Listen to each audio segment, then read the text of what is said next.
Hola, muy buenas tardes. Hoy es un día muy importante para nuestra academia porque hoy presentamos la trilogía de libros Psicología para un mundo sostenible. Tres libros que contienen además pues, todos los discursos, ¿no?, de los académicos que han realizado en sus ingresos. Me complace presentarles a las personas que me acompañan en esta presentación de nuestra trilogía de la Academia. En primer lugar, nuestro querido presidente, Elio Carpintero, muchas gracias por acompañarnos. Ujú. También van a intervenir y nos acompañan un representante de cada uno de los tres libros. En primer lugar está Jesús Rodríguez Marín, también académico de nuestra querida Academia de la Psicología de España y director de la Biblioteca de la Academia. Y como representante del segundo volumen está María Teresa Anguera, nuestra querida María Teresa, que es también académica y que, bueno, pues ella tiene una presentación dentro de ese libro y será con la que hoy participará. Y como representante del tercer libro, pues tenemos a nuestro querido académico también, Amalio Blanco. Así que hoy es un día muy importante porque esta obra se puede decir que es una obra conjunta de todos. Darles la bienvenida, darles las gracias por acompañarnos. Muchísimas gracias por estar aquí en este acto de la Academia. Y sin más dilación, voy a dar la palabra a nuestro querido presidente de la Academia, Elio Carpintero. Cuando quieras, Elio. Muchas gracias, Maripaz. Buenas tardes a todos los amigos y amigas que están asistiendo a este programa y también mi saludo a a los colegas que están en esta sesión dispuestos a participar todos nosotros para presentar una obra que yo creo que es realmente muy significativa y relevante de nuestra academia. Es verdad que estamos presentando tres volúmenes y pensé que no estaba de más dar algún dato cuantitativo, porque el primer tomo tiene 10 autores y 242 páginas. El segundo tiene 14 autores con 311 páginas y el tercero 8 con 261, o sea, 32 autores y 814 páginas. En principio, de nuestra academia, que en su día, cuando esté completa, tendrá 50 miembros, es más de la mitad de los miembros y en ese sentido, digamos, es una obra que yo creo que es representativa de lo que está siendo la Academia de Psicología. Tengo que decir que, como todo el mundo sabe, el género del discurso académico es un género muy especial. El discurso académico es aquel trabajo con el cual entra en la academia cada uno de los miembros después de haber sido elegido y normalmente ese trabajo representa, por una parte, su particular trayectoria intelectual, también su mayor o menor capacidad literaria y capacidad de comunicación cuando se dirige a un público que no es un público de científicos estrictos, sino un público cultural que asiste al acto, que por otra parte no es especialista sin más, pero se interesa por estos temas y tiene que tener un nivel y sobre todo tiene que tener un sello personal. Es decir, todo el mundo, cuando hemos tenido que hacer ese discurso, de alguna manera pensamos que en cierto sentido queremos que eso que vamos a decir nos represente ante los ojos de aquellos otros compañeros que nos van a escuchar y que nos van a recibir. En estos tres tomos hay que decir que se reúnen nombres, independientemente por supuesto del mío, pero nombres que son significativos y representativos de la psicología española contemporánea en su mejor nivel y su mejor calidad en los marcos de la investigación y de la docencia universitaria. Prácticamente todos los aquí, no todos, pero en fin, gran parte, bueno, la mayoría de los miembros de esta academia son profesores, catedráticos que tienen una larga historia ya de investigación, de trabajo y que en muchos casos además llegan a ser pues cabeza de grupos y son líderes en su especialidad y en ese sentido, digamos, tienen estos discursos un carácter también, en cierto modo, estructural. Es decir, tenemos materias que responden a las distintas especializaciones de los autores que lo están ejecutando. Por consiguiente, en alguna medida, estas 800 páginas son una representación muy interesante de temas y cuestiones que preocupan en la psicología española y, por otra parte, también de los nombres, personas e investigadores que en ese campo han ido destacando. Hay que teníamos que ponerle un título a esta colección y, y esa, y esa colección la hemos llamado Psicología para un mundo sostenible. Hubiéramos podido poner otras, pero pensábamos es un mundo sostenible en el sentido en que la psicología, que sabemos perfectamente que ha iniciado en finales del siglo XIX una marcha de ciencia rigurosa y en enorme dimensión, una disciplina que se mueve entre lo social y el mundo de la salud. Es una ciencia que está continuamente haciendo referencia al mundo, el mundo en el que el sujeto se encuentra.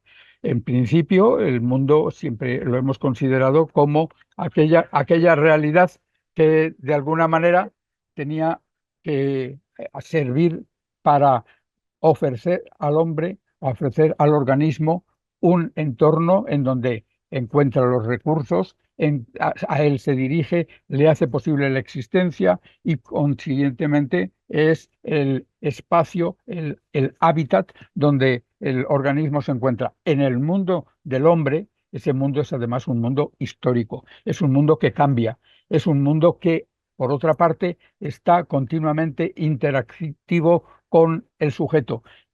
En la filosofía española conocida de Ortega hay una frase que se ha repetido mucho y es muy central, de yo soy yo y mi circunstancia, y añadía Ortega, y si no la salvo a ella, no me salvo yo.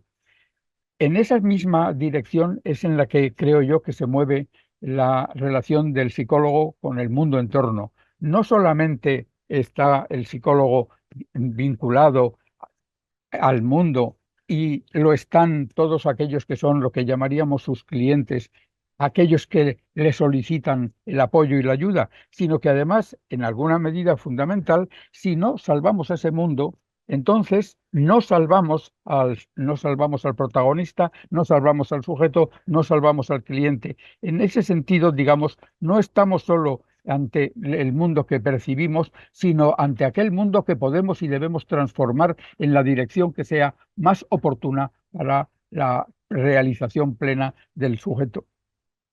Estos tres libros tienen una variedad temática enorme. Haciendo un repaso, eh, yo me daba cuenta de que hay toda una serie de cosas que tienen que ver desde lo que podríamos llamar aspectos del entorno inmediato de nuestra vida. Por ejemplo, se habla en estos libros de la pandemia y la psicología, se habla de los problemas de género, de la violencia, de los temas de educación, se habla también de cosas que tienen que ver con las situaciones vitales, por ejemplo, la incertidumbre, las equivocaciones, la muerte y la salud.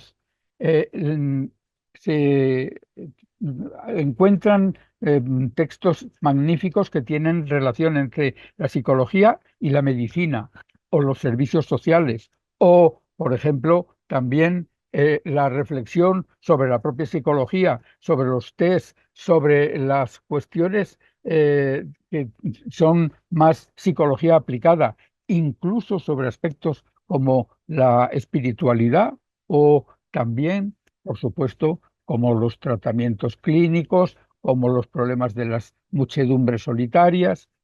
Es decir, es una vida en la que queda reflejada en estos tres tomos extraordinariamente matizada, extraordinariamente rica y, por supuesto, en gran medida está toda ella vista desde la perspectiva que a la psicología le importa. Si lo tomamos esto en conjunto, yo diría que ofrecemos un saber que es casi enciclopédico vinculado con la realidad de la vida. Y lo hacemos además no desde una pretensión estricta de cientifismo de laboratorio, sino justamente desde una perspectiva vital, desde una dimensión de integración del conocimiento con la vida. Estos 3 tomos son ya 6 años de vida de la Academia. El primero se publicó en 2017 y el último el año pasado, 2023. Ya vamos teniendo material para probablemente hacer pronto un nuevo tomo. Cuando eso esté, digamos que la psicología española tendrá la imagen intelectual de las investigaciones y los pensamientos de algunos de los nombres más relevantes de nuestro mundo intelectual, los científicos más representativos, y en ese sentido yo creo estos 3 volúmenes son una muestra verdaderamente interesante para el lector interesado, para el lector culto, para el lector que se preocupa por los problemas de las personas. Es una literatura que encontrará en ella sumos temas de reflexión, de ampliación de conocimientos y también incluso de placer en su lectura. Yo diría en este sentido que espero que los lectores que lleguen a psicología para un mundo sostenible, además se convenzan de que efectivamente hay que sostener al mundo y que un elemento fundamental para sostenerlo es la psicología. Por tanto, confío yo en que sigan apoyando, sigan interesándose por lo que la Academia de Psicología está haciendo hoy en nuestro país. Muchas gracias.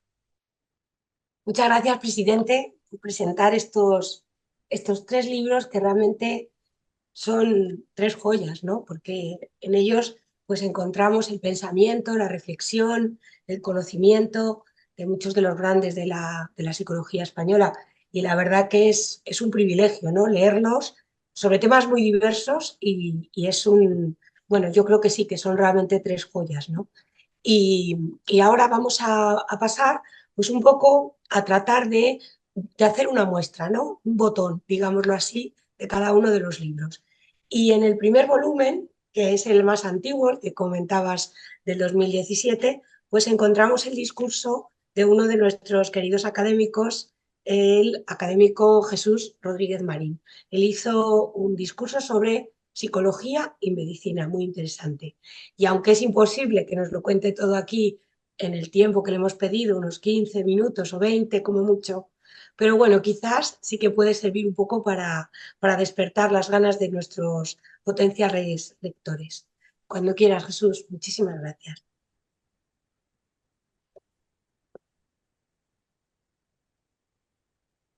Muy bien, muchas gracias. Muchas gracias al señor presidente de la Academia y a nuestra querida Maripaz García por haber elegido mi discurso inaugural para representar el primer libro de la psicología para un mundo sostenible. Como ha dicho la doctora Maripaz García, el discurso versó sobre psicología y medicina, entre otras cosas porque mi vida en la psicología siempre ha estado ligado al marco de la medicina. Entonces, representaba mucho de lo que ha sido mi trabajo en la psicología durante muchos años. Bien, que la psicología está en el corazón de lo que podríamos llamar el estatuto epistemológico de la medicina puede reconocerse en muchos aforismos famosos, que todos recordaremos o recordamos, como no hay enfermedades sino enfermos, no trates a la enfermedad, trata al paciente, que decía Maimónides, o los médicos buenos tratan enfermedades y los médicos excelentes tratan a los pacientes que tienen enfermedades, de William Osler, que es probablemente el padre de la clínica y patología contemporáneas.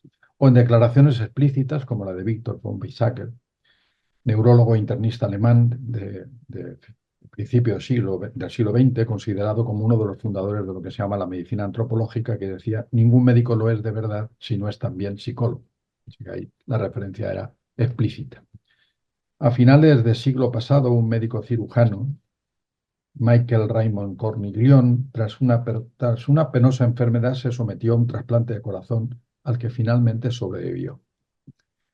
Y escribió un libro que se titula Vencer a la muerte y que es una admirable muestra de la relevancia de la psicología en la medicina.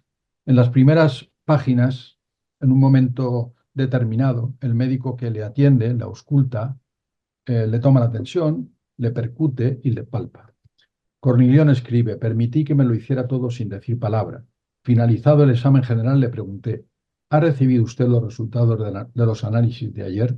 No, me respondió sin amabilidad alguna. ¿Cree que los tendrá el día de hoy? Lo ignoro, me contestó. Seguí mi interrogatorio, pero invariablemente me respondía con monosílabos. Me pregunté a mí mismo por qué le irritaban tanto aquellas preguntas que a mí me parecían muy legítimas. Cuando ya se despedía, en el umbral de la habitación se detuvo y, de espaldas a mí, dictó a una enfermera las instrucciones que debería seguir. Con su actitud, el médico no me excluyó, ni pretendía dominarme, simplemente me apartaba.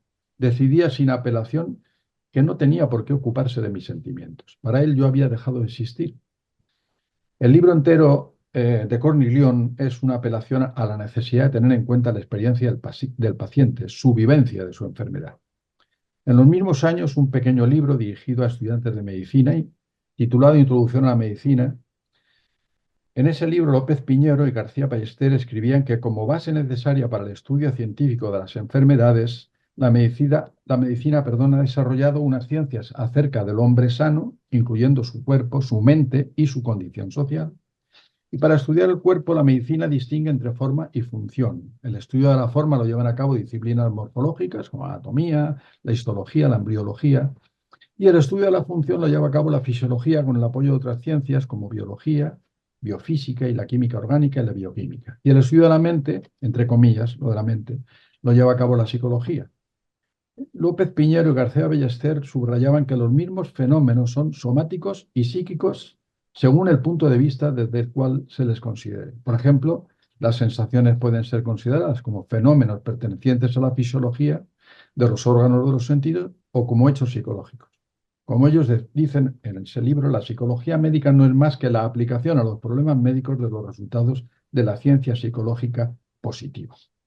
De igual manera, cuando consideran la ciencia que estudia al hombre enfermo y a las enfermedades, es decir, la patología, y al hablar de la etiología señalan que la idea de que los factores psicológicos y sociales pueden ser causas de enfermedad es tan antigua como la misma medicina racional, pero solo cuando la patología ha dispuesto de una ciencia psicológica positiva ha sido posible aclarar de forma adecuada la importancia de las causas de tipo psicológico y su mecanismo de acción. Ideas semejantes encontramos en Pedro Laín Entralgo cuando escribe que la simple reflexión de cualquier médico le conducirá a descubrir, si no quiere ser rutinario, si de verdad quiere entender científicamente lo que ve y lo que hace, que la psicología es necesaria para precisar su actividad diagnóstica y terapéutica. Es importante señalar que la psicología de la que hablan todos estos autores es la psicología como ciencia positiva, cuyo método es el hipotético deductivo, con normas idénticas a cualquiera de las otras ciencias básicas de la medicina. Interesa considerar que la medicina se convirtió en una ciencia en el sentido moderno de la palabra a caballo de los siglos XIX y XX, es decir, en los mismos días o al mismo tiempo que la psicología lo hacía como ciencia. William Osler, que es uno de los popes de la patología médica de principios del 20, publicó su famosa obra Los principios y la práctica de la medicina en 1909. Y Wilhelm Wundt, don Guillermo Wundt, en sus elementos de psicología fisiológica, se publicó en 1873, es decir, prácticamente en los mismos momentos. En esos momentos, y cuando se pretendía definir la medicina casi por completo en términos biológicos, se soterró el interés por los aspectos psicológicos y sociales de la medicina que de alguna manera habían estado presentes a lo largo de su historia, y se pretendió establecer una distinción objetiva entre la ciencia y el arte de la medicina. El desarrollo de la teoría bacteriológica de la enfermedad redujo la teoría patológica al análisis de la respuesta del organismo frente a un estímulo patógeno físico o químico y generó la denominada mentalidad etiopatológica. Por otro lado, los éxitos terapéuticos sobre la base de esa teoría reforzaron la consideración de que la medicina podía ser una ciencia exclusivamente biológica. Ese modelo de la medicina se convirtió en la gran tradición de la medicina moderna, como señaló Merton. Y sin embargo, en la propia obra de Osler, lo psicológico seguía presente.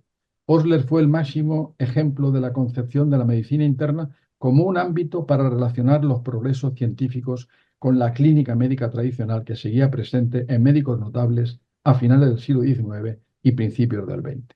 Ni siquiera en los momentos en que más se afirmaba la universalidad del determinismo físico-químico en el ámbito médico, faltaron quienes advirtieron la radical peculiaridad del hombre. Por ejemplo, Claude Bernard, con su concepto de la idea diocetrice, o Rudolf Virchow, con el de Neue Vitalismus.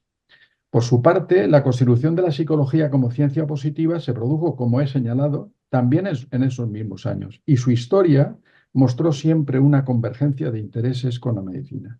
La piedra angular de esa convergencia es la idea de que el enfermo no es una enfermedad, sino una persona enferma, un sujeto que padece la enfermedad y que lleva implícita la necesidad de la mirada psicológica por parte del médico para comprender la etiología de la enfermedad y cómo el paciente la experimenta, para poder establecer mejor un diagnóstico, para poder planear y ejecutar el mejor de los tratamientos posibles y para poder hacer un correcto seguimiento del paciente, de su curación, su rehabilitación y su readaptación a la vida normal. Esa idea se remonta a los orígenes de las primeras formas de la medicina científica, es decir, a la clínica hipocrática, aunque en ese momento la idea de persona todavía no era la nuestra. La idea de un individuo como un ente con vivencias psíquicas propias, es decir, con experiencia biográfica, debería esperar a la Edad Media, pero ya estaba germinando en la medicina griega. Estaba presente en el concepto de la medicina como una tecné, un arte, o una técnica, o lo que hoy podríamos denominar una ciencia aplicada o una ingeniería, y no como una episteme, ciencia, porque se aplica a curar al enfermo individual y no solo a establecer verdades universales indiscutibles acerca de enfermedades y tratamientos.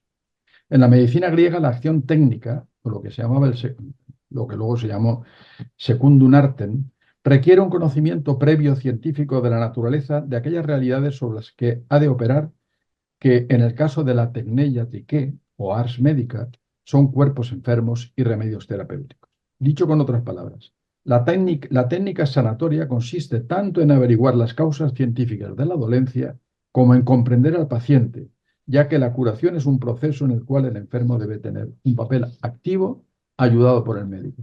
Esa comprensión del paciente implica la consideración de su, entre comillas, alma, o si queremos decirlo a nuestra manera más actual, la consideración de lo psíquico. Esa consideración del alma en la medicina la encontramos en toda la literatura griega, clásica y en pensadores que sin dedicarse a la medicina reflexionaron sobre ese ámbito. Así, Platón, por boca de Sócrates, recomienda a los médicos que no permitan que nadie les persuada de curarle hasta que le haya entregado su alma para ser curado, y que el buen médico no debe prescribir nada al enfermo mientras no le haya convencido, y sólo entonces, teniéndolo ablandado por la persuasión, podrá tratar de llevar a cabo su obra restituyéndole su salud, puesto que este es el gran error en el tratamiento del cuerpo humano, que los médicos separen el cuerpo del alma.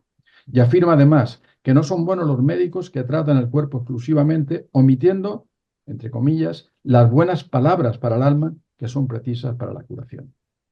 Al igual que Sócrates o Platón, Aristóteles postulaba también la necesidad de atemperar el tratamiento médico a la biografía del enfermo y señalaba que el recurso supremo para suscitar la confianza del paciente y para individualizar el tratamiento es la persuasión verbal. Hoy seguimos hablando de la importancia esencial de la comunicación médico-paciente. Hipócrates afirmaba que la ira contrae el corazón y los buenos sentimientos lo dilatan, que cada sentimiento gobierna un órgano, que si el alma se enciende, el cuerpo se consume simultáneamente, que en el tratamiento es muy importante la confianza y que la alegría siempre es buena para mantener la salud. Galeno, por su parte, afirmaba que las propiedades del alma dependen de la naturaleza del temperamento y que pueden predecir la enfermedad aunque no formen parte de ella. Por tanto, esas propiedades pueden utilizarse en la terapéutica tal como se usan la comida, la bebida, el descanso, el aire o el ambiente. Por ejemplo, se puede producir miedo para resolver el hipo, un tratamiento, por cierto, que ha persistido hasta nuestros días. Las pasiones tanto pueden producir como curar una enfermedad, y en ese contexto se habla de enfermedades del alma y de la medicina del alma. Esa idea de la presencia de lo psicológico en el ámbito médico sobrevivió a lo largo de la historia. En la Edad Media, los árabes la mantuvieron y la enriquecieron. Avicena, en su famoso canon, habló de la relación de las perturbaciones de la mente, básicamente las emociones, con los estados del cuerpo y subrayó la importancia de la confianza y de la palabra en la relación con el paciente. En la Edad Moderna, esa tradición la encontramos en dos médicos relevantes, Paracelso y Van Helmont. Para ellos el alma, sobre todo mediante la imaginación, es capaz de determinar alteraciones corpóreas patológicas en uno mismo, en otras personas. Y ambos reconocen la acción de la psique sobre el cuerpo. En el siglo XVII, Thomas Willis, profesor en Oxford, el más eximio representante de la iatroquímica inglesa, seguidor de las enseñanzas de Harvey, aceptaba un alma animal que se corresponde con el alma sensitiva del hombre, pero que distinguía del alma racional específicamente humana. En este caso, añadía él, de acuerdo con las creencias religiosas de la época, e inmortal. Esas ideas las encontramos también en médicos españoles como Francisco Vallés, Andrés Laguna, Jaime Segarra, el propio patrón de la psicología española, Juan Ugarte de San Juan, que defendieron la integración del alma, la vegetativa y la sensitiva, con el cuerpo, aunque igualmente admitieran un alma racional con existencia fuera del cuerpo e inmortal, quizás por exigencias del guión, añado yo. En los siglos XVIII y XIX aparecieron publicadas numerosas obras que contemplaban los aspectos psicológicos de las enfermedades. Por citar una, en la Clinique Médicale del Hôtel Dieu de París, el gran clínico Armand Trousseau indicaba que las enfermedades crónicas necesitaban del estudio de la personalidad del paciente e identificaba factores psicológicos en algunas enfermedades como el hipertiroidismo, la diarrea, la dispepsia, la angina de pecho o el asma. A comienzos del siglo XX, en 1924, el médico alemán Rudolf Kreb, en un discurso ante la Sociedad Alemana de Medicina Interna, indicaba que solemos separar los síntomas anímicos y los síntomas corporales a causa de su distinta naturaleza, pero que en el enfermo se hallan indisolublemente unidos.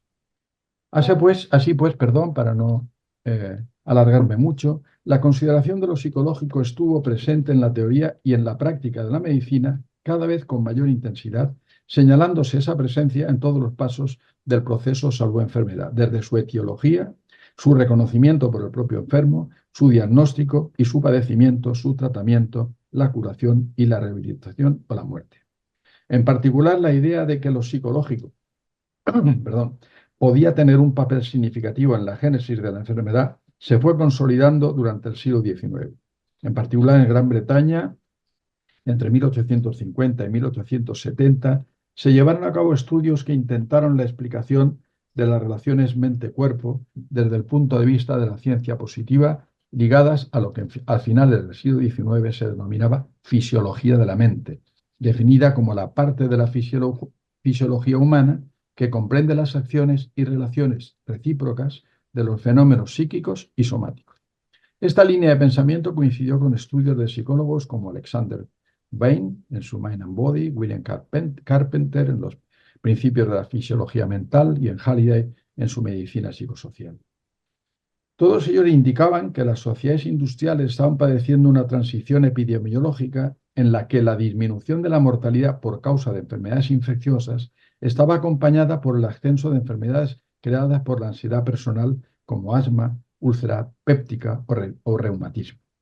En 1834, Langston Parker apuntó la existencia de influencias psicógenas en la úlcera péptica y autores como Churchill lo hizo sobre la amenorrea, Campbell sobre la angina de pecho, Wood sobre enfermedades dermatológicas y Birx sobre el estreñimiento. Todo ello fue parte de un proceso que conduciría finalmente al nacimiento de lo que conocemos como la medicina psicosomática, que puede darse como oficialmente iniciada a partir de la publicación Psychosomatic Medicine en 1939 en los Estados Unidos. Para los editores de Psychosomatic Medicine, la medicina psicosomática es un punto de vista que envuelve el saber médico en su totalidad. La medicina psicosomática venía a ser una etapa entre la patología somática tradicional y la patología personal o biográfica.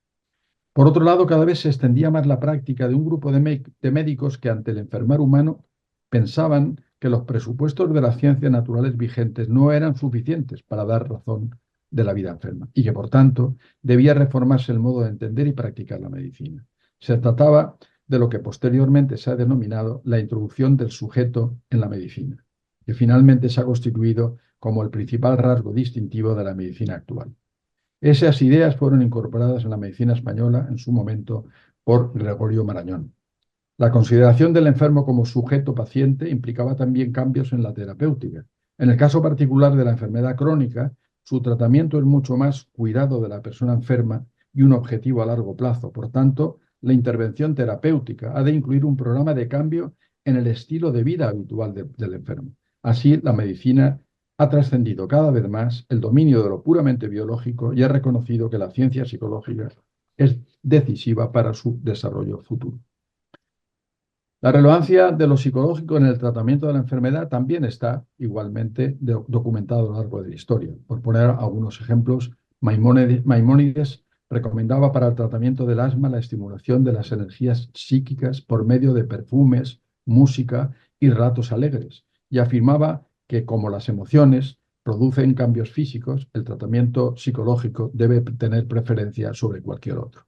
Algo que se ha recuperado hoy en algunos libros de autoayuda, como Más Platón y menos Prozac.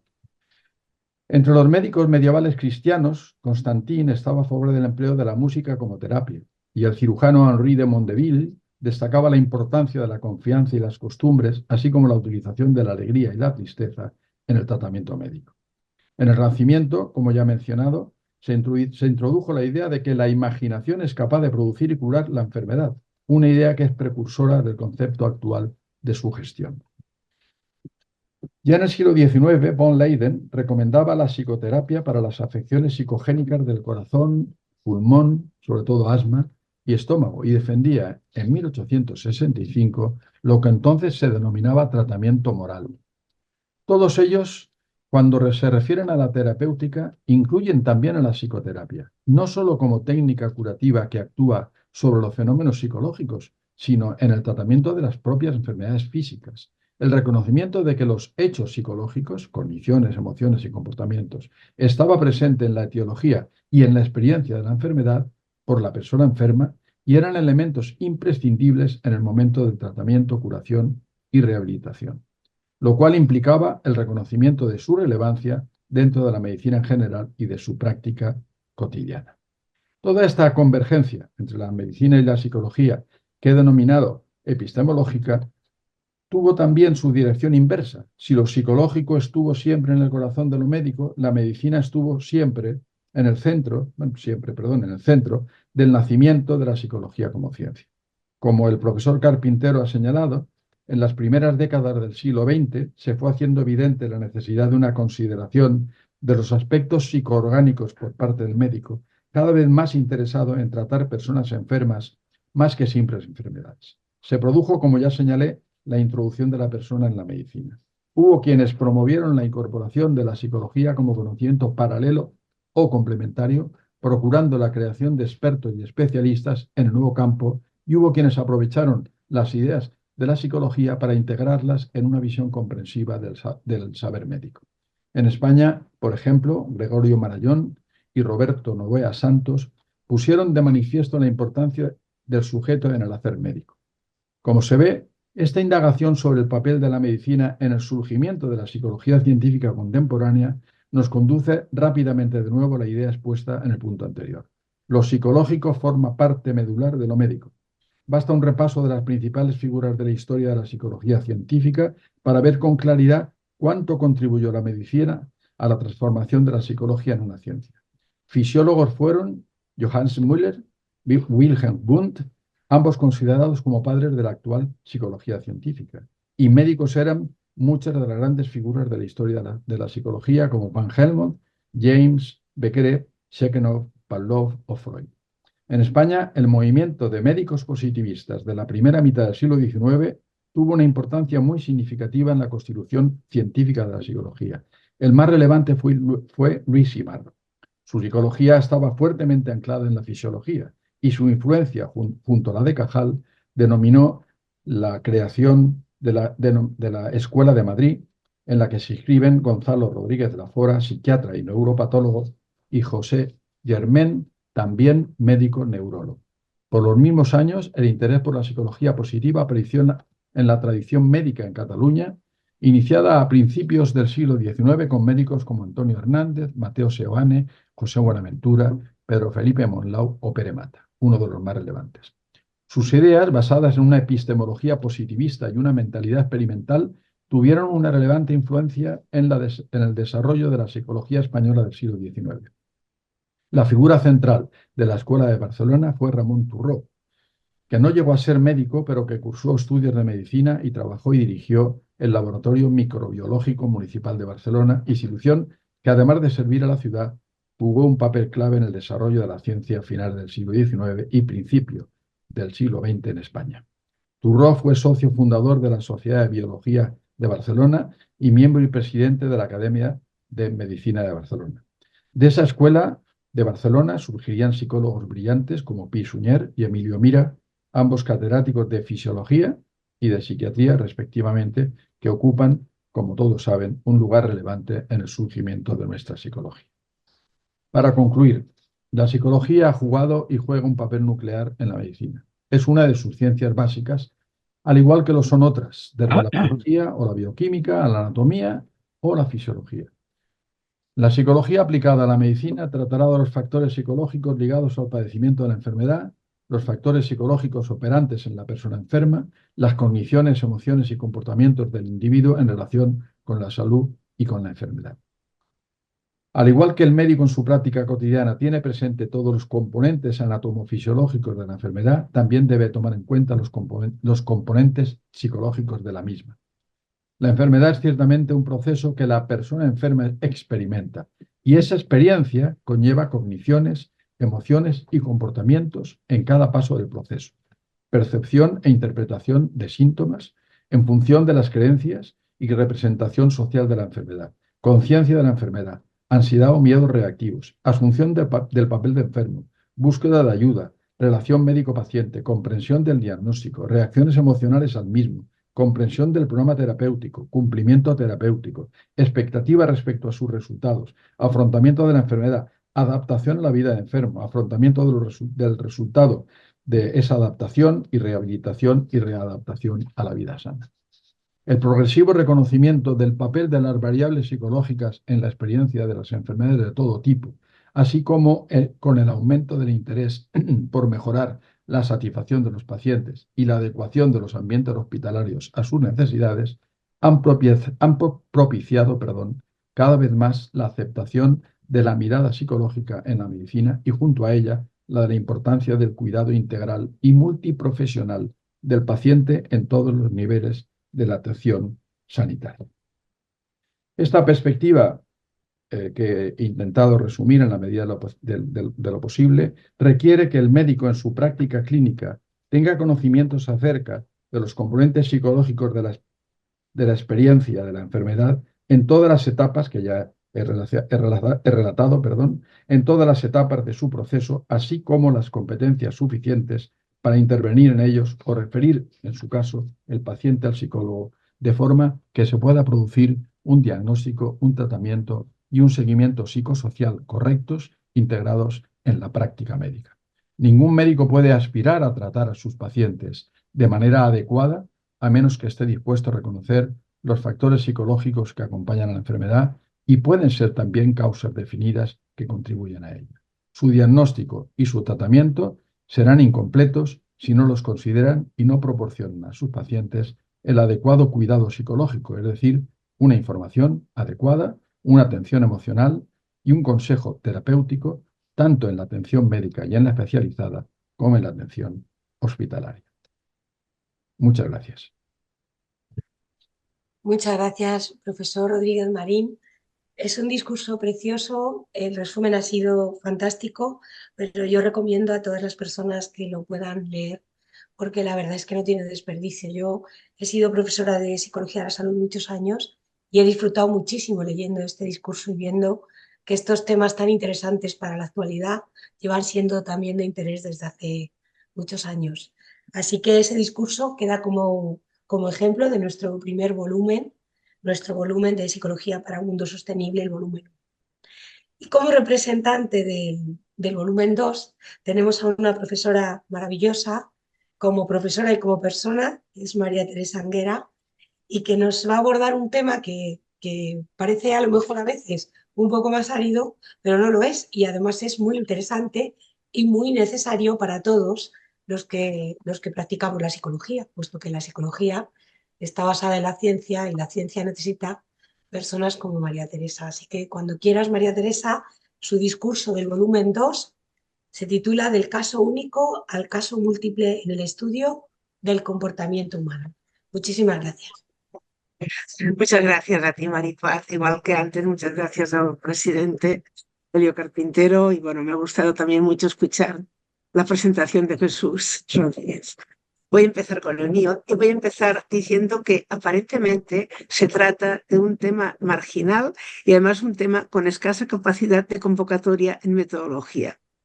El término caso es uno de estos términos que se puede considerar como una construcción metodológica e incluso puede llegar a deteriorarse o corromperse incluso con el tiempo. Pero desde mi punto de vista es un término que tiene un enorme atractivo, el término, pero por supuesto lo que conlleva este término, y además presenta un gran potencial metodológico, aunque su estatus no está claro. Y hay muchísimos problemas de definición, con unas contradicciones claramente evidentes.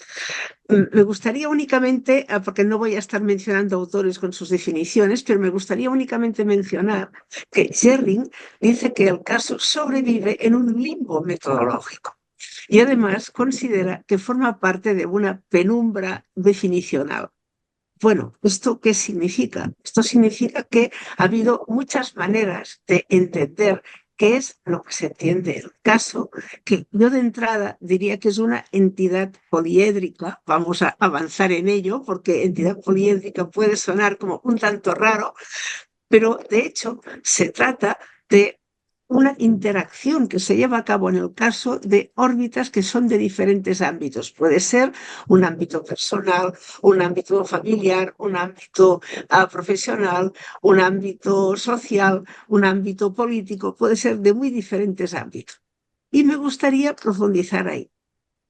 Empezaría quizá por decir que han habido muchas denominaciones del caso, y no es baladí el que existan estas múltiples denominaciones.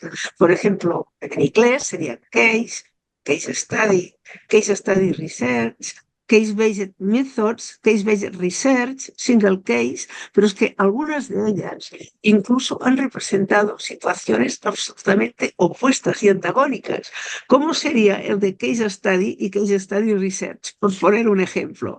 Por lo tanto, dada esta antagonía entre términos que en principio parecerían referirse a lo mismo, pero que sin embargo expresan unas entidades y unos significados que son completamente opuestos, es algo que nos debe hacer reflexionar precisamente por esta, yo diría, complejidad que puede representar en sí mismo el término caso. Yo de entrada diría que el caso es el estudio intensivo de una unidad. Pero claro, este término unidad quedaría en una forma un tanto enigmática, porque esta unidad puede ser una persona, puede ser un grupo, puede ser una familia, puede ser un colectivo más o menos amplio, y evidentemente esto requerirá que gravite sobre un núcleo esencial de estudio. Un ejemplo muy simple sería que un psicólogo puede ser un caso, pero, por ejemplo, la actividad del psicólogo no sería un caso. Y este sería un ejemplo no aplicado a los psicólogos, pero que Stake, otro de los grandes en este ámbito, ponía en determinado momento. Yo diría que el caso lo debemos entender, o al menos este sería mi punto de vista, como la oportunidad que tendría el investigador, que tendríamos todos los investigadores, para poder profundizar en un problema y contribuir a explicarlo si se hace con garantías de idoneidad. Y aquí me paro un minuto para decir que al comienzo he dicho que tenía escasa capacidad de convocatoria y he dicho también que se hallaba en un limbo metodológico.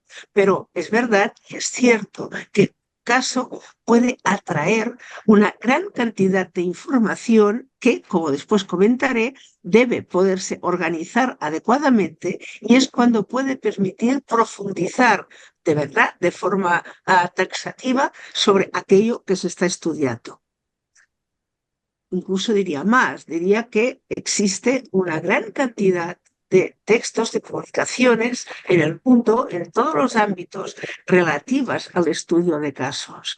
Precisamente estos últimos años, bueno, yo diría de que más que nunca hay publicaciones que acaban diciendo case study o que empieza el estudio de caso de lo que sea, pero que pueden ser estudios muy diversos y, por supuesto, no me refiero a la temática, que es obvio, sino muy diversos en cuanto a cómo son tratados metodológicamente, que es la vertiente que al menos a mí me interesa de forma principal.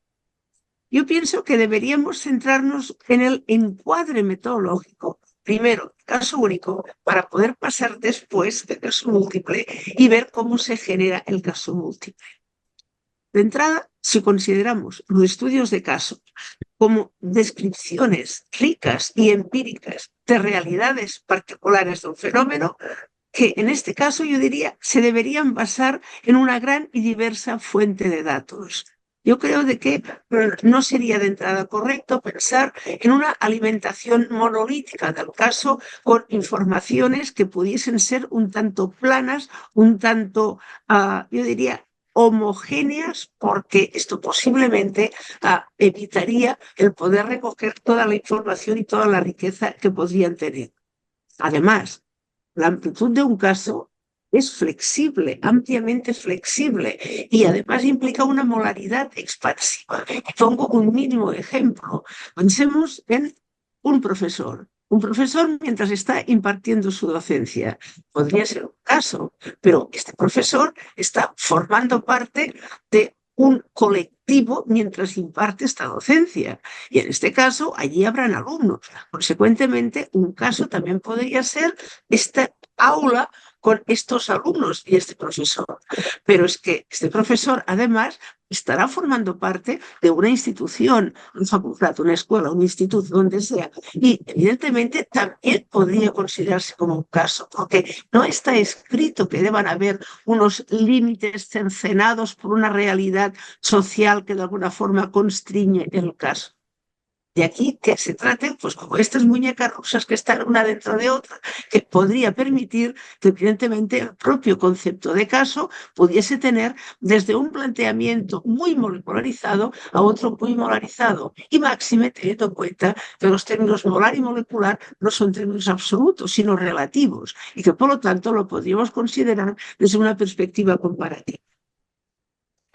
Incluso no hay ni acuerdo con el rango metodológico del caso. Hay una frase que la considero preciosa, aunque nos deje con un cierto sabor, pues no sé si decir, de amargo, de descontento, de Tait, del año 2010, que pregunta: ¿el caso es un método? ¿Es una metodología? ¿Es una estrategia? ¿Es un diseño? ¿Es una aproximación a algo? ¿O qué es? Efectivamente, muchísimo se ha debatido sobre ello y aquí no tengo ni tiempo ni ocasión de entrar a fondo, pero lo que sí diría es que desde mi humilde punto de vista el caso no es una metodología, aunque sí puede ser tratado desde diferentes metodologías. Y además, cuando digo que puede ser tratado desde diferentes metodologías, lo plantearía en una especie como de abanico, teniendo en cuenta el grado progresivo de control interno, de dominio, entre comillas, sobre el dato de las diferentes metodologías. Por empezar, cuando el control interno es bajo o mínimo, en metodología observacional, el caso podría ser un estudio que implicase disponer de unas descripciones detalladas, más sistemáticas o menos sistemáticas, de aquello que sea conceptualizado como caso. pero podríamos pasar a una metodología selectiva y podríamos pensar en una entrevista en profundidad realizada con alguien en diferentes momentos de su vida, en diferentes contextos, y donde en este caso nos permitiría trabajar con otros planteamientos distintos. Pero podríamos ir a una metodología experimental y pensar que hay los famosísimos estudios de n igual a 1, en donde se lleva a cabo un máximo grado de control interno en estudios realizados en laboratorio, con todo el control de variables físicas, fisiológicas, ambientales, etcétera, etcétera, y en donde también se está trabajando con un caso. Luego, consecuentemente, desde diferentes metodologías, se puede realmente abordar, yo diría, de forma metodológicamente correcta el estudio del caso. Ahí surge otra espinosa cuestión. Surge la espinosa cuestión desde cómo se han tratado los casos desde la perspectiva cualitativa y cuantitativa. Desde la perspectiva cualitativa, bueno, antes me refería a las muchísimas publicaciones que estos últimos años han ido apareciendo como estudio de caso de... Pensemos en muchísimas que son de carácter etnográfico, en donde la metodología es radicalmente cualitativa y en donde, en este caso, pues posiblemente la recogida de información no tenga el máximo grado de sistematización en absoluto, pero hay una recogida determinada desde una persona que emigró a no sé dónde y cuenta su vida, etcétera, etcétera, etcétera, o desde un profesional que explica de qué manera hace una especie como de revisión de las diferentes situaciones complejas o no que se encuentran en su vida, etcétera, etcétera. O, bueno, podríamos poner muchísimos ejemplos.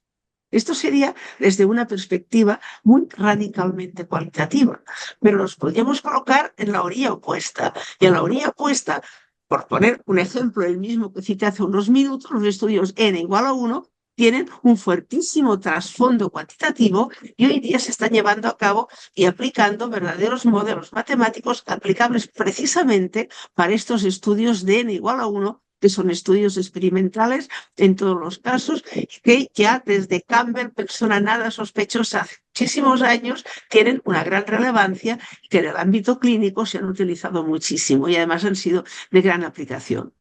Entre estas dos orillas, mi propuesta sería aprovechemos las enormes posibilidades y las ventajas que nos aportan a los Mixed Methods, el planteamiento de Mixed Methods, precisamente para poder recoger la información cualitativa de muy variadas fuentes y, yo diría, el máximo de sistematizada posible de un caso, para que realmente con este caso veamos qué podremos hacer después para tratarlo cuantitativamente. Pero esto donde tendrá una gran aplicabilidad, lo vamos a ver enseguida, será no solo en el caso que se puede hacer, sino también en el caso múltiple.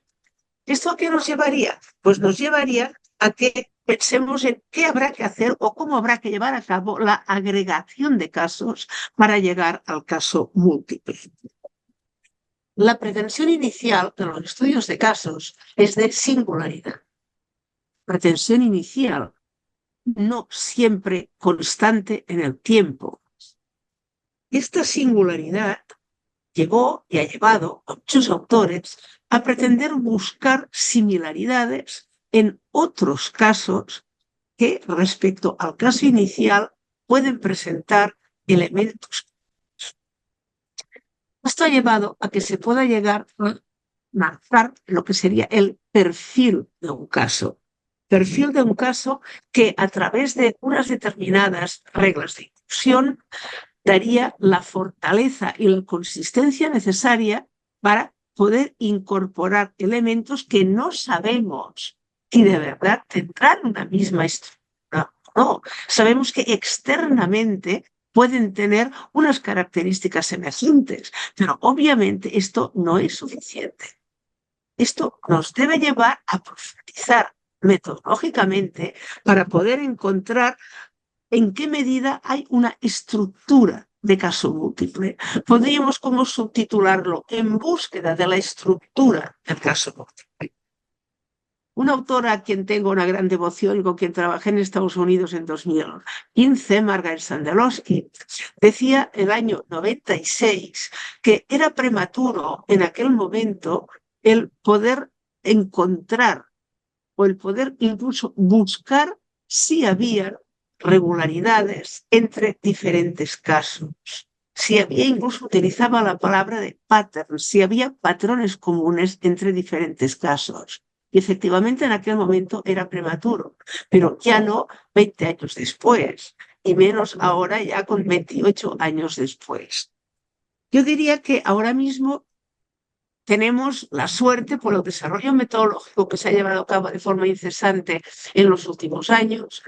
Hoy día tenemos ya formas pautadas, muy establecidas, que continuamente seguimos implementando, que nos van a permitir llevar a cabo unas 2 o 3 etapas muy simples.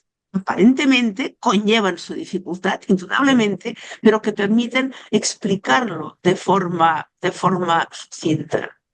Primero, saber bien cómo organizar toda la información de los diferentes casos, estableciendo unos claros criterios en función, lógicamente, de qué objetivo pretendemos.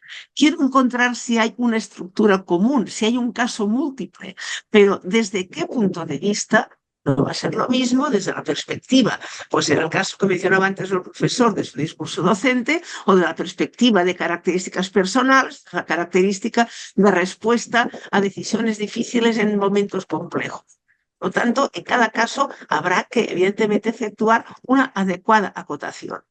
A partir de allí, y llevando a cabo unas construcciones de, yo diría, instrumentos flexibles a medida para poder codificar toda esta información, podríamos llegar a disponer de cada caso de una matriz de códigos con sus filas y columnas, en donde, ¿qué tendríamos en las columnas? En las columnas tendríamos cada una de las diferentes categorías correspondientes a este instrumento flexible a medida que habríamos construido, y que pueden estar muy expandidas y muy desarrolladas.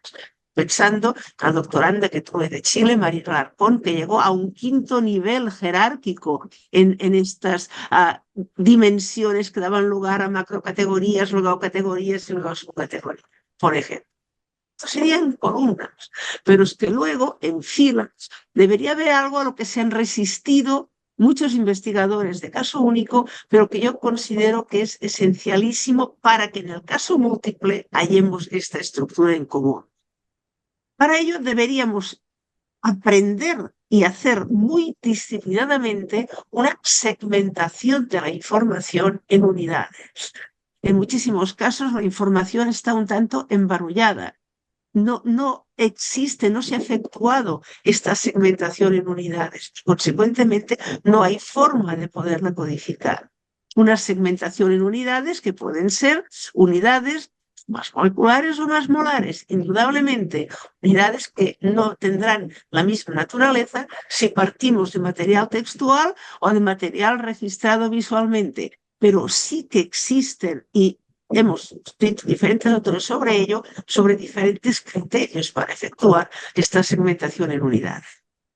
Una vez se dispone de estas matrices de códigos y llevando a cabo, como es muy lógico, una serie de, yo diría, comprobaciones y requisitos que los metodólogos tenemos muy claros, pues como el control de calidad del dato, obviamente, a partir de allí, esta información que tenemos es cualitativa, pero ojo, organizada, no como la de los estudios de casos que disponen de una información cualitativa y a partir de allí hacen unos comentarios, perdónenme la expresión, bla, bla, bla, y ya está. No, sino que realmente es una información cualitativa organizada a partir de estas matrices de códigos. Y estas matrices de códigos ya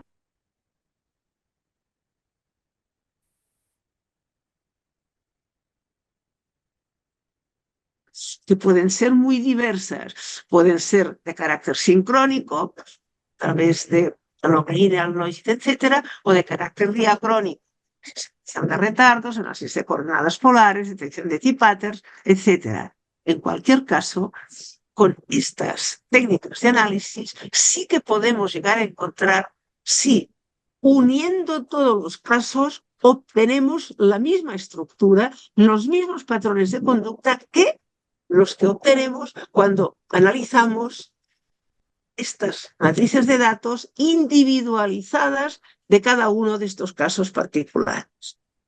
Algo que me ha dado muchas alegrías en estos últimos años, y con ello voy a terminar muy pronto, han sido algunas tesis doctorales o algunos artículos con personas con los cuales hemos empezado esta andadura de poder ver en qué medida llegamos a encontrar si existe una estructura de caso único. Y quisiera aquí recordar pues, a Marina Roustan, que le dirigí la tesis, que fue premio extraordinario, fue la primera tesis en que por primera vez abordamos el tema de caso único, o Abraham García Fariña, que también en su tesis lo abordó en otro ámbito. Marina Roustan fue en el ámbito clínico y del acompañamiento, Abraham García Fariña fue en el ámbito educativo, también fue una tesis con premio extraordinario en donde se abordó también el ver de qué manera diferentes casos particulares daban o no una estructura común de caso único, y así podía ir mencionando otros más, como Juanjo Cuervo, como a Nuria Camps, como Eulalia Arias, como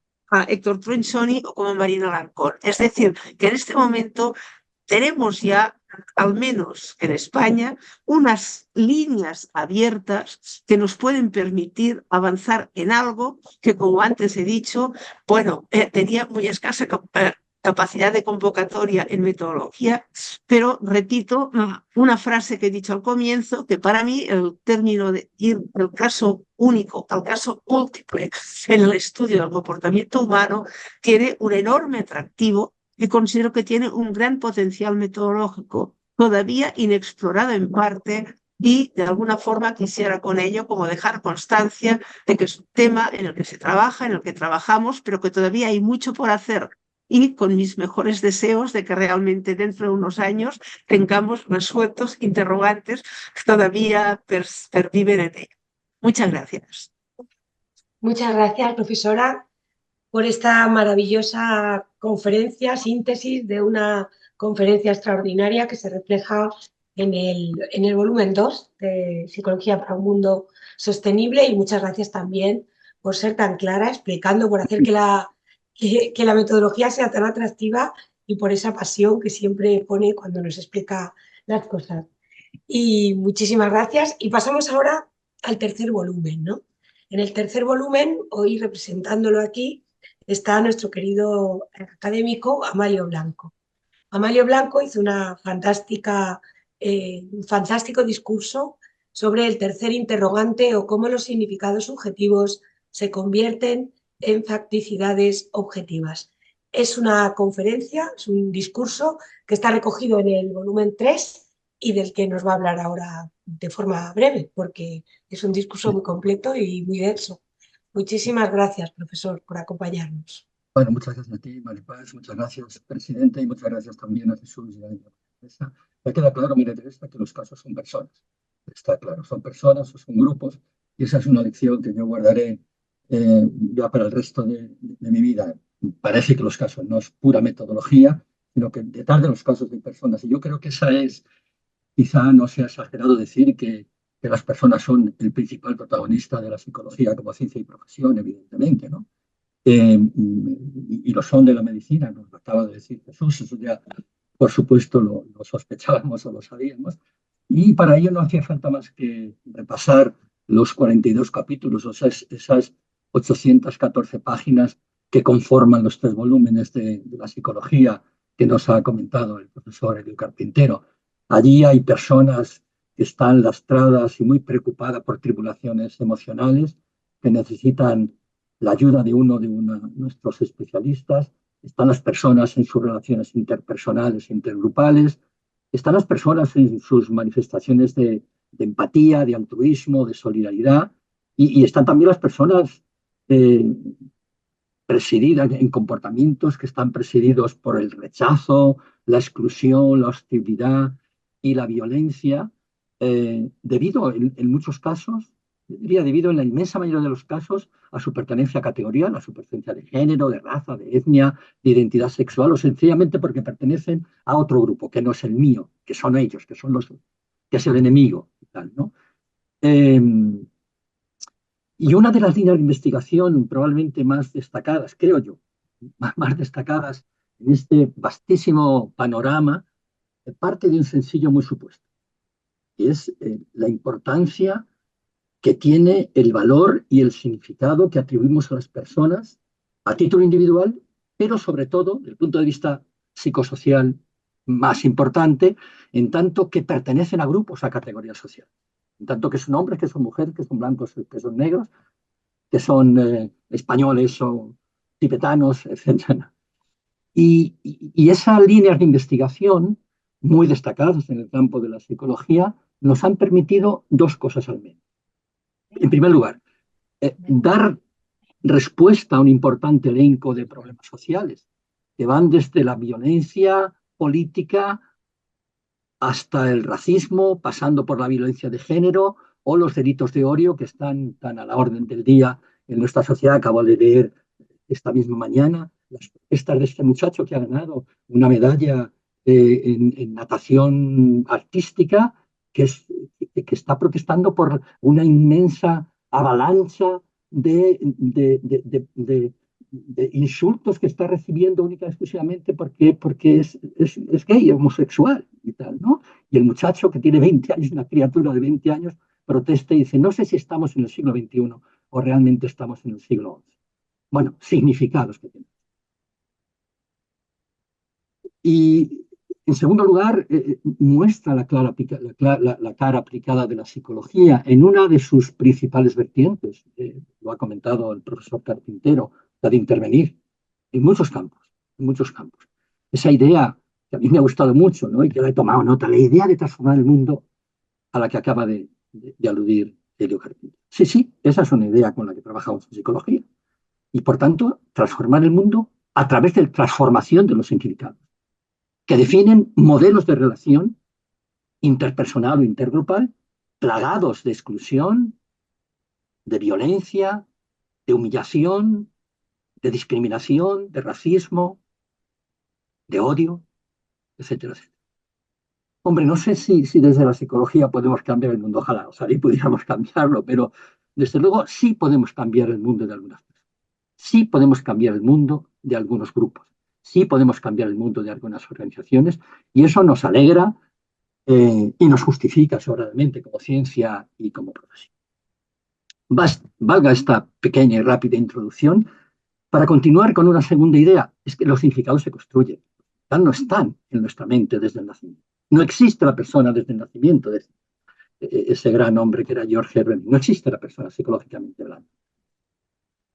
Con independencia que vengamos ya de fábrica con habilidades y competencias, evidentemente, claro, y aptitudes, evidentemente. Los significados se construyen, los significados se aprenden, los significados se reproducen, se enseñan y se incorporan a la conciencia como resultado de procesos de interacción con las otras personas y con los grupos, ¿no? Y de todos los significados que incorporamos a la conciencia, hay uno que psicológicamente es decisivo, es el significado del yo, es la imagen del yo, es la autoestima, es el autoconcepto, es la identidad. Todas estas, todo ello ha dado muchos quebraderos de cabeza, y bien lo saben nuestros compañeros y compañeras que están dedicados a los menesteres clínicos. Ha dado muchos quebraderos de cabeza el yo, pero el yo es un significado. Y una parte de ese significado proviene de lo que las otras personas piensen, como respecto a mí, porque soy psicólogo, porque soy de Cuenca, porque soy mayor, porque soy del Madrid. No digamos si eres mujer, no digamos además de ser mujer, eres de color, no digamos además de ser mujer de color, eres pobre. Entonces los significados que se presentan sobre ti, que se presentan, no son significados especialmente positivos. Y desde luego eso causa mucho daño, como veremos a continuación en un determinado momento. Y lo que ocurre es que a través de esa construcción, de ese aprendizaje y de esa enseñanza y esa reproducción interpersonal, los significados se convierten en una realidad psicológica, pero es una realidad compartida, no es una realidad psicológica subjetiva. No me invento yo el significado que tienen las cosas. No me invento yo el significado que tengo sobre una parte de ese significado, evidentemente, si proviene, obviamente, de habilidades, competencias, experiencias personales, pero hay una parte de ese significado, incluso del significado que yo tengo sobre mí mismo, que proviene de lo que las otras personas piensen, sientan y reaccionen y actúen respecto a mí en función de, en virtud de y porque pertenezco a no sé qué tipo de, bueno, sí sé qué tipo, de categorías o grupos sociales. Estamos hablando de esquemas cognitivos, en último término, y por tanto de los esquemas cognitivos son la tarea importantísima de la psicología. Y estamos hablando de algo más importante, estamos hablando de que esos esquemas y esa realidad que construyen los esquemas ya ha sido pensada, ya ha sido definida, ya ha sido valorada antes de que yo esté en el mundo. Ya existe antes que yo. La cultura, con sus normas, con sus tradiciones, con sus costumbres, con sus creencias, con sus valores, es un conglomerado de significados que nos ayudan a interpretar el mundo, que nos ayudan a interpretar a las personas, que nos ayudan a ubicarnos dentro del mundo y nos ayudan sobre todo a definir las pautas de relación con las personas que nos rodean. Y de nuevo esas pautas de relación están muy relacionadas con lo que yo interpreto, creo, respecto al significado de eso. Y a veces esas pautas toman derroteros que conciernen de manera muy explícita la psicología, cuando hablamos, por ejemplo, de la cultura del honor, por ejemplo, cuando hablamos de la cultura de la violencia, cuando hablamos del racismo estructural, cuando hablamos de los delitos de odio, por mencionar solamente unos pocos ejemplos. Bueno, el hecho de que la realidad de los significados los aprendemos, nos enseñan, existen previamente a nosotros, antes que el sujeto conocente, diríamos. Una realidad que existe antes que el sujeto conocente es tan indiscutible como que esa realidad puede ser resignificada, como que esa realidad puede ser cambiada y como que esa realidad puede ser combatida con las armas de las que dispone la psicología. Puede ser combatida de muchas maneras. Puede ser combatida, obviamente, con las armas de los políticos, puede ser combatida con otro tipo de armas, pero de luego también puede ser combatida con las armas de las que dispone la psicología. Y esa es la clave de la intervención. Todo lo que ha sido construido, y los significados son construidos, puede ser cambiado. Todo lo que ha sido construido por la mano del ser humano puede ser cambiado. Y debe serlo. No solamente puede, sino que debe. ¿Y cuándo debe serlo? Fundamentalmente cuando vaya dejando a su paso un reguero de vida. Cuando vaya dejando a su paso daño y dolor. Debe ser cambiado. Y entonces volvemos ahora a la posibilidad de transformar el mundo. No solo a la posibilidad, sino a la urgente necesidad de transformar este mundo en el que vivimos. Y para eso la psicología, efectivamente, nos ha dado pautas, nos ha dado herramientas, nos ha dado instrumentos. Con caso único y con caso múltiple, da igual. Con metodología cualitativa, cuantitativa, da igual. Nos ha dado instrumentos. Que podamos cambiar el mundo en su totalidad, esa es otra cosa. Pero que podemos cambiar el mundo de las personas, sin duda ninguna. Debemos estar convencidos de ello. Ese es el compromiso social de la psicología, que en buena medida es un compromiso moral. Y esa es una premisa incuestionable que tiene en ese clásico principio de emancipación de nuestros grandes titanes del pensamiento, los titanes del pensamiento social, de los Durkheim, Max Weber, etc. Decía Martín Baró, este año conmemora el 35 aniversario de su asesinato en noviembre. Y tal, ¿no? Decía Martín Baró, a la psicología le interesan los hechos, pero a la psicología también les interesan las cosas que están por hacer. Y una de las cosas que están por hacer es el intento de cambiar esos significados que atribuimos a las personas de una manera completamente caprichosa, de una manera completamente, digamos, sin fundamento y tal. En fin, por no entretenerme mucho en estas consideraciones de las que podríamos entretenernos todo lo que quisiéramos y tal, podríamos decir que los significados no solo son atributos, los significados no solo pertenecen a esa interioridad distinta del sujeto, no, los significados son un atributo, o no son principalmente un atributo personal, sino que son un atributo compartido. Y el primer paso para convertirse en hechos objetivos lo llevan impreso en la raíz de su naturaleza compartida, en su condición de intersubjetividad, en su naturaleza interpersonal convergente, podríamos decir, utilizando, digamos, varias líneas de investigación que confluirían en esta idea. La línea de investigación por parte de Gordon Allport en torno al prejuicio, de Henry Taifel en torno al favoritismo endogrupal, de Serif en torno a la formación de normas. Las normas son significados. Hay muchas normas. Las normas más importantes de nuestra vida son significados. Están apoyadas en creencias, están apoyadas en valores, están apoyadas en determinadas representaciones sociales. En fin, basta, por ejemplo, con mencionar los 10 mandamientos, digo, por poner un ejemplo muy clásico que ya los mayores nos acordamos y tal, ¿no? Daniel Kahn sobre los estereotipos son significados y los estereotipos hacen daño. Milton Rocky sobre los valores y cabría mencionar también las recientes investigaciones o líneas de investigación sobre el priming semántico, el priming conceptual con la ayuda de el test de asociación implícita, que tiene la ventaja de que podemos aplicarlo a través de la web y contar con miles y miles de sujetos. Hay una investigación que cuenta con 2 millones y pico de sujetos y tal, ¿no? Incluso contamos con investigaciones con ayuda de la resonancia magnética funcional, que incluso permiten visualizar las zonas cerebrales que se activan ante determinados estímulos sociales. Por ejemplo, caras de personas blancas o de color, caras de hombres o mujeres, caras de bebés o caras de personas ancianas. Y a mí, todo este elenco de investigaciones, ¿verdad?, desde el punto de vista psicosocial, desde el punto de vista estrictamente psicológico, neurológico y tal, me recuerdan mucho a Flor. Dice, no hay ruptura ontológica entre los distintos niveles de la vida. En el nivel psicológico, cultural, en el nivel psicológico, en el nivel neurológico, tal, sino continuidad, conexión, interdependencia, etc. Bueno, Flor.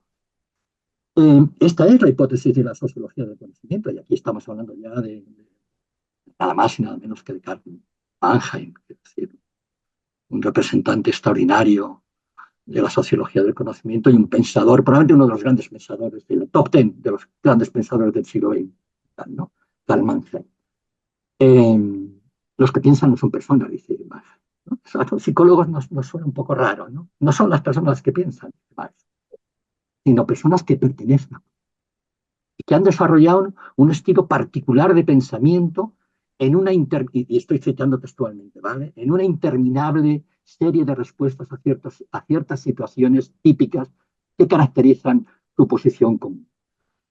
Por tanto, esa imagen del individuo aislado y capaz de bastarse a sí mismo, del sujeto encerrado dentro de una esfera, de esa esfera de interioridad subjetiva, hedonista, psicologicista, estática, esa imagen del homo clausus que diría Norbert Elias, esa imagen de la persona al margen de la situación. Ya nos ha dicho Elio, me gusta mucho esa idea de la situación y de la... Si no se salva la circunstancia, no se salva la situación, tampoco me salvo yo.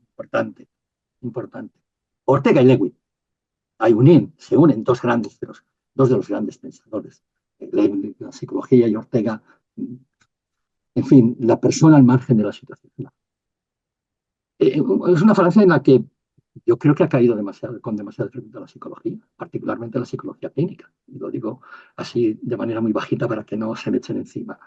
¿No? Sí, la psicología clínica ha estado muy obsesionada por la bata blanca y ha prestado demasiado poca atención a esta idea de que nos salvamos. Si no salvo las circunstancias, no me salvo. Si no curo las circunstancias, no me curo. Sí. Y los significados pueden doler. No pueden, duelen. Los significados duelen. A través de la violencia, a través de la discriminación, a través de la exclusión, a través del rechazo, a través del racismo, a través de los estereotipos de género, a través de la xenofobia, de la homofobia. Duele intensamente y duelen a millones de personas. Es aquí donde tienen cabida y alcanzan pleno sentido. Y el profesor Jesús Rodríguez Marín de esto sabe mucho más que yo. Los gradientes entre clase social y salud, el gradiente entre raza y salud, el gradiente entre género y salud, un capítulo extraordinario en la psicología, de salud y salud mental, ¿no? El gradiente entre género, raza y salud mental, entre género, raza, pobreza y salud mental. Y cuando unimos esas tres categorías, esas tres pertenencias categorías, el género, mujer, la raza, afroamericano, la pobreza, estamos invadiendo, estamos designificados y de reacciones emocionales muy negativas que tienen una especial repercusión sobre eso. Y este panorama nos permitiría quizá concluir un poco arriesgadamente, las hipótesis, decía Borges, deben ser arriesgadas. La realidad no lo es, pero las hipótesis nos podría concluir que uno de los principales factores de riesgo para la salud mental es la pertenencia categórica. La psicología clínica no ha entendido muy bien esto. El principal factor de riesgo para la salud mental es la pertenencia categórica. Ser mujer negra y pobre. O ser hombre negro y pobre. La pertenencia categorial como factor de riesgo. Y a mí me surge otra reflexión en torno a esta idea. Cuando el DSM, históricamente, ha definido trastorno mental, ha hablado de disfunciones psicológicas, ha hablado de disfunciones biológicas, ha hablado de disfunciones del desarrollo como originarias, como promotoras de salud mental, ninguna objeción. ¿Pero por qué se olvida de las disfunciones sociales? ¿Es que no hay disfunciones sociales? ¿Es que la violencia no es una disfunción social? ¿Es que la pobreza no es una disfunción social? ¿Es que el racismo no es una disfunción social? ¿Cuál es la razón por la que a la hora de hablar del trastorno olvidamos las disfunciones sociales? Olvidamos los desajustes, las perturbaciones sociales que causan daño. En fin, bueno, yo por terminar es que estoy nervioso porque creo que nos hemos pasado de tiempo. Entonces los significados subjetivos se convierten en hechos objetivos a lo largo de un itinerario que tiene tres momentos. Uno, la condición de intersubjetividad, que los convierte en una realidad compartida. Dos, la condición de reificación, los significados se transforman en comportamiento. Muchos significados se transforman en comportamientos. Y además en comportamientos colectivos. Pero si hubiera un machista en el mundo no pasaba nada, pero somos millones de hombres machistas. Si hubiera un racista no pasaba nada, pero son millones de. Si hubiera un homófobo, no, son millones de personas las que comparten significados y trasladan su significado, sus sistemas cognitivos, digamos, a la acción. Y esa acción es una acción. Y finalmente hay una condición de daño. Los significados causan víctimas, cuyas heridas son susceptibles de medición, de cuantificación y de reparación. Por tanto, no hay controversia entre los hechos. Ambos son reales. Tenían razón Durkheim y tenían razón Weber. Los hechos sociales son cosas y los hechos sociales son significados. Los significados subjetivos sobre las personas, los grupos y las categorías se convierten en hechos objetivos. Hay un teorema, el teorema de William Thomas, que lo explica con sencillez. Cuando las personas pensamos que algo es real, eso acaba siendo real. Y las consecuencias de esa realidad, que tiene su origen en una decisión falsa de las personas, los estereotipos serían el mejor ejemplo, dan lugar a hechos tan reales que aparecen con nombres y apellidos en los listados de las víctimas de las numerosas modalidades que adquiere la violencia. Y nada más, por poner un ejemplo final, no sé, Ignacio Martí Maró fue asesinado por ser una persona, atribuirle el significado de comunista, de subversivo y tal. Pero esa etiqueta de subversivo debería estar o podría estar en la lápida de millones de personas. Ha sido asesinado por subversivo. Porque hay unas personas que entendieron que era un comunista, que entendieron que era un subversivo, que entendieron que era un terrorista. No importa que efectivamente eso fuera verdad, pero fue verdad en sus consecuencias. En fin, valgan estas rapidísimas reflexiones en torno a esta cosa tan rara, que es que cómo los significados subjetivos se convierten en factibilidades objetivas, y como ven, es algo mucho más fácil y mucho más sencillo, ¿verdad?, que lo que dice el título. Muchísimas gracias por su atención. Muchísimas gracias, profesor Amalio Blanco. Siempre es un placer escuchar, aprender de la complejidad de estos temas, que además son interesantísimos y muy importantes. Aunque se meta siempre un poquito con los clínicos, pero bueno, yo sé que lo hace con cariño, y además tenemos que dejar algo para los psicólogos sociales, que si no, a ver qué vamos a hacer todos nosotros. Bueno, la verdad que ha estado fabulosa como está la conferencia. Pero tengo que decir que merece la pena leerlo, y leerlo varias veces. Es una conferencia fabulosa, la que está reflejada aquí en el volumen 3 de Psicología para un Mundo Sostenible. Y a continuación, pues yo creo que lo que procede es, si alguien quiere hacer alguna pregunta, pues puede levantar la mano dándole a las reacciones, levantar la mano, o si queréis formularla por el chat, lo que prefiráis. ¿Hay una pregunta?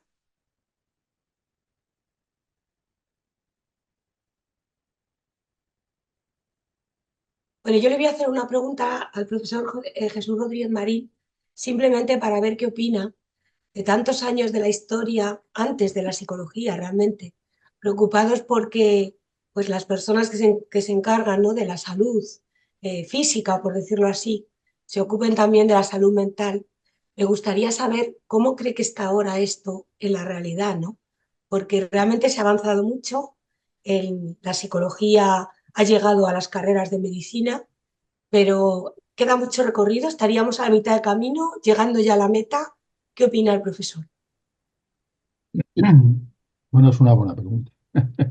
Vamos a ver, en lo que se refiere a las carreras, en el currículum en los planes de estudio por ejemplo, de medicina, siempre hay alguna asignatura de psicología que se denomina de diversas maneras, pero es un porcentaje bajísimo de lo que, es decir, de 6 años, pues no sé si está, ahora mismo yo ya llevo unos años fuera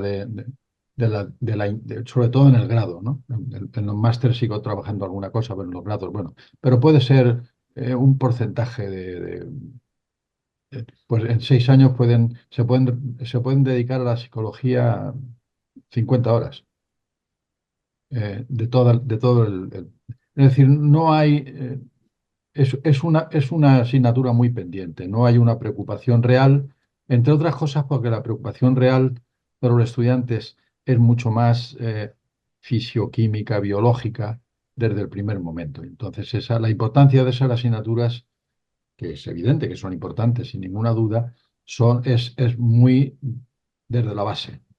Y como además las prácticas reales y el compartir cosas con pacientes llegan muy tarde, en cursos altos ya, pues claro, la necesidad de esa comprensión y las habilidades para poder eh, tener relación, de relacionarse con los pacientes, pues eso es tardío. Y tardío, digo, en el desarrollo del plan de estudios. Y entonces la psicología se queda muy atrás y no tiene mucho. Y es muy difícil. Después de eso ya es muy difícil integrarla. ¿Y dónde se aprende todo eso? En la práctica, sobre todo en la práctica de residente, ¿no? De cuando uno aprueba tal igual y entra como residente, pero no hay, es decir, sí que hay, como todos sabemos, está el psicólogo clínico, que es la figura que hay, pero el psicólogo clínico también es un psicólogo en sí mismo que puede colaborar con sus compañeros dentro de una, de una consulta de atención primaria o no, de atención primaria, no, miento, del hospital, porque en atención primaria de momento no tenemos sitio. Y entonces no es lo mismo que la comprensión que el médico tiene que tener, la comprensión psicológica, entre comillas, que el médico tiene que tener en su relación con el paciente. Que es algo que yo no puedo derivar. No puedo decir, bueno, pues ahora se va a echarle usted un momento con el psicólogo o la psicóloga que ya le dirá cosas. No, eso no es así. Todavía falta mucho ahí. Hay tramos, queda mucho terreno por andar. Sobre todo Muchas, queda mucho terreno para que, insisto, el médico desde atención primaria tenga una mínima formación que le permita establecer una relación médico-paciente que sea suficientemente comprensiva y también que en un momento en que hayan problemas que no sea capaz de manejar, pues lo derive, evidentemente ya, igual que deriva a otro especialista, pues derive al especialista en psicología clínica. Pero en la relación común, desgraciadamente, todavía queda mucho camino por andar. muchas gracias, profesor. Había una pregunta, una mano levantada de Javier Urra, pero no sé si ahora mismo está o ha perdido la conexión. No sé si hay alguna pregunta más. ¿No? Bueno, hay algunos comentarios, tengo que transmitirlos, dando las gracias por las ponencias, por los contenidos. Maite, Caray Gordóvil, nuestra académica también, Nidia Gloria Mora también. Creo que esto pone de relieve todos los retos que nos quedan, ¿no? Esperamos abordarlos y seguirlos abordando en nuestra querida Academia de la Psicología. Si no hay ninguna pregunta más, creo que lo que procede... Yo podría decir, quería hacer un comentario, a ver qué opina Amalio, el profesor Vale. Amalio Blanco. Simplemente como comentario, ¿no? En toda esa exposición hay un problema que a mí me parece un problema que yo no consigo vertebrar suficientemente, que es el problema de los valores dentro de aquellos que hacen análisis de valores. Es decir, no sé si me explico. A veces para analizar valores uno utiliza también valores. Pero claro, el fundamento de los valores es un fundamento muy complejo, porque, bueno, él sabe más que yo de esto, desde luego, pero a mí me lo parece que es complejo. Entonces, es difícil estar eh, es- diciendo, bueno, valorando cosas, pero cuando uno incorpora también valores en la valoración, porque es muy difícil probablemente no hacerlo. ¿Cómo se va de uno? Y esa es la pregunta que yo diría. ¿Cómo se va de uno de los propios valores a la hora de valorar, eh, a la hora de analizar, por así decir, los valores que se incorporan o que incorporamos a lo largo de nuestra vida? A mí me ha parecido profundamente interesante y ese es un tema que siempre se me queda como, lo digo a mí mismo también cuando he tenido ocasión de tratarlo, pero quería saber su opinión porque a mí siempre me deja particularmente inquieto, o por lo menos no seguro de mí mismo.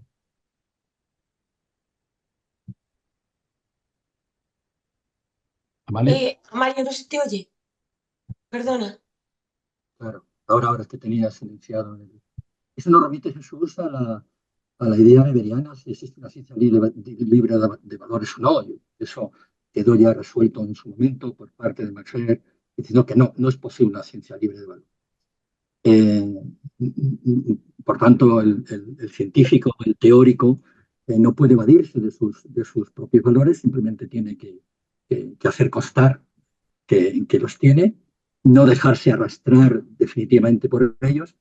Y en segundo lugar, creo que la psicología no solamente no puede, sino que no debe estar. La psicología como ciencia y los teóricos de la psicología como ciencia tampoco podemos, en tanto que teóricos, no podemos estar libres de valores, y a mí, ni a ti ni a mí se nos da igual el daño que el no daño, se nos da igual el racismo que el no racismo, se nos da igual el machismo que el no machismo. No puede darnos igual a ti y a mí eso, ni a ningún psicólogo ni a ninguna psicóloga, con independencia de que después nuestras ideologías políticas y religiosas sean completamente distintas. Y no se nos da igual porque los hechos y los datos de los que dispone la psicología han puesto de manifiesto que determinado tipo de modelos de comportamiento causan víctimas y causan daño.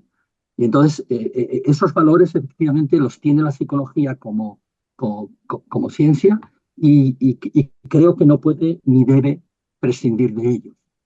En todo caso, creo que en la volumen que editamos de Floro sobre la construcción social del conocimiento, él hace ahí algunas reflexiones muy interesantes sobre el componente social del conocimiento, la dificultad para poder evadirse de tu propia mentalidad, de tu propia ideología a la hora de construir determinadas teorías, pero a la vez la necesidad de dotarte de los datos objetivos, cualitativos o cuantitativos que la psicología ha ofrecido para poder defender determinadas posturas, posiciones, actitudes y modelos de intervención que evidentemente están también muy, digamos, preñados de valor. No, no, eh, hasta ahí podría, podría comentarte, Jesús, no te creas que mucho más, pero sí, pero la idea de una ciencia libre de valores, la ciencia en general, no es, ese debate está suficientemente, digamos, trabajado dentro de la sociología de la ciencia desde hace muchos años para concluir que efectivamente no existe la libertad. Max Weber estaba muy preocupado por la posibilidad de que los profesores, dentro de nuestro proceso de enseñanza, intentáramos trasladar valores personales desde el punto de vista ideológico, del punto de vista religioso, de cualquier otro punto de vista, prescindiendo de los valores que deberíamos trasladar o que deberíamos defender de acuerdo con los postulados teóricos y, en segundo lugar, con los datos que ofrecen una determinada disciplina.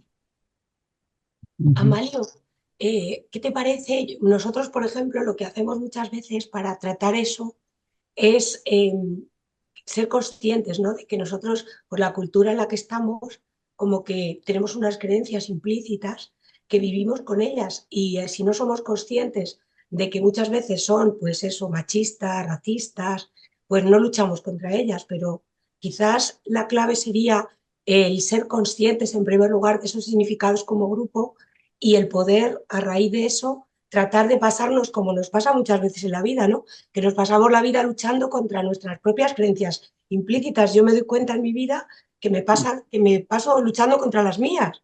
Y en el fondo es un poco porque soy consciente de que las tengo, ¿no? Quizás eso podría ser una manera de empezar a que la gente supiera de verdad que eso pues, es comprensible que se tenga, pero hay que luchar contra ello toda la vida, ¿no? Porque no son justas y no deben ser, ¿no? Hay una polémica interesante en torno a en qué medida esas creencias implícitas abren el camino al comportamiento, definen, originan el comportamiento. Y no está claro. Las creencias implícitas, esas de las que no somos, ese procesamiento implícito de la información, esas de las que no somos conscientes, no está claro que sean esas las que definen o las que originan el comportamiento. No está claro. Que están ahí, no cabe la más mínima duda, pero hasta donde yo sé, revisando un poco toda la bibliografía, cuando en el año 19, cuando escribí este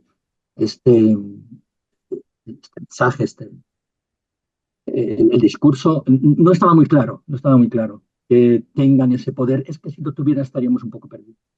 Si tuvieran Sí. ese poder, pero no está muy claro. Tú notas que están ahí todo el día, porque yo lo No, noto claro cuando que tienes sí. hijas o cuando ves cosas, dices, no, ¿cómo puedo pensar así? Ya estoy pensando en que como son chicas, o ya estoy pensando en que yo creo que ese componente condiciona lo que uno hace y se tiene que contener, ¿no? Eso que tú has dicho de la lucha. Hay una, pero bueno, es verdad que contigo da gusto discutir porque siempre además y hablar porque se aprende siempre muchísimo. Hay una pregunta ahora del profesor José María Prieto y Javier creo que se ha incorporado. José María, cuando puedas. Bueno, vamos a ver, aquí volveré a estar en disenso con lo que acaba de plantearse. Lo que tiene de peculiar la meditación Zen es que está centrada en la interacción dentro del contexto del arte marcial. Eso quiere decir que tú tienes que en la praxis de la meditación aprendes a estar fluyendo.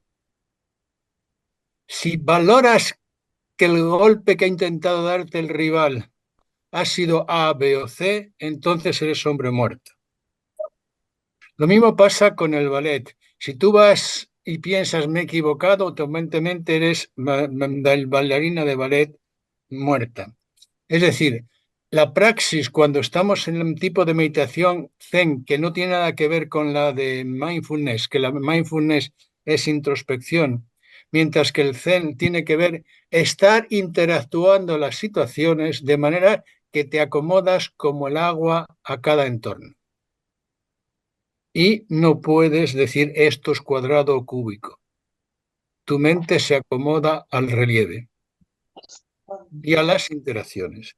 En el Zen no se pretende que el golpe vaya al hueso. En el Zen se pretende que la persona que te está agrediendo pierda el equilibrio y tú puedas estar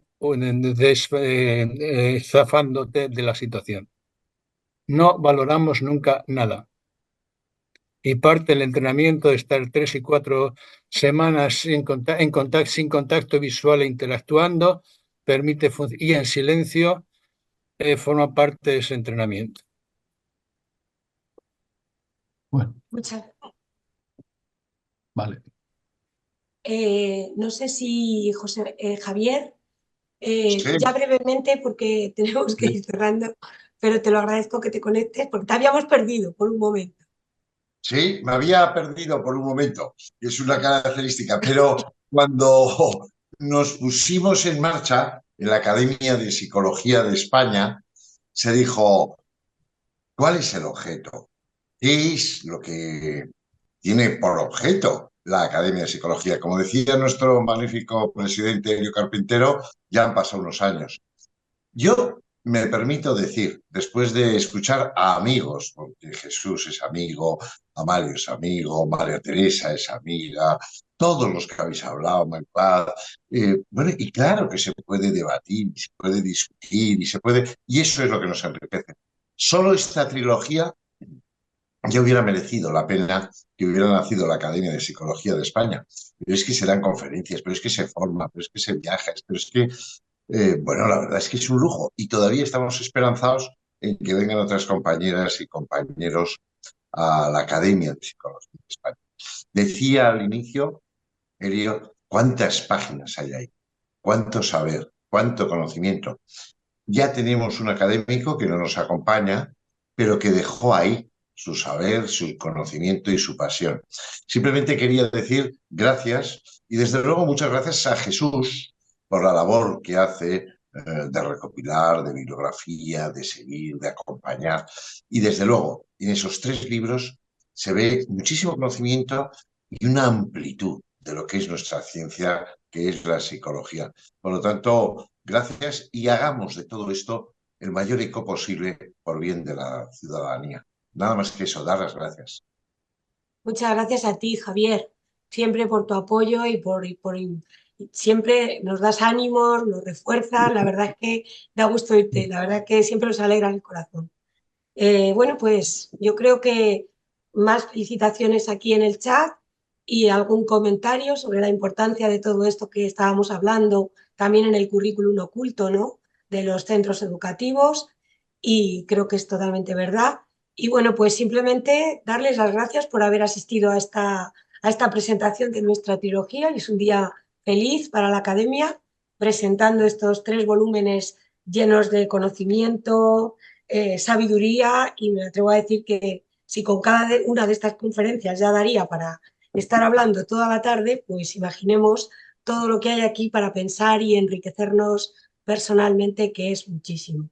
Entonces, bueno, simplemente darles las gracias y emplazarles a que se animen a asistir a nuestra próxima conferencia de los miércoles con la Academia, que será el 26 de junio y irá a cargo de nuestro académico Fernando Chacón.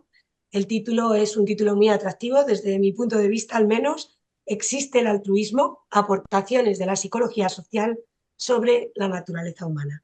Muchísimas gracias por haber asistido, por su compañía, y a nuestros queridos conferenciantes por aportar tanto siempre a nuestra querida psicología y ser referentes indispensables dentro de ella. Muchas gracias. Muchas gracias. Adiós a todos. Luego. Adiós, un abrazo. Chao. Un abrazo muy fuerte. Gracias, David. Hasta luego. Feliz tarde.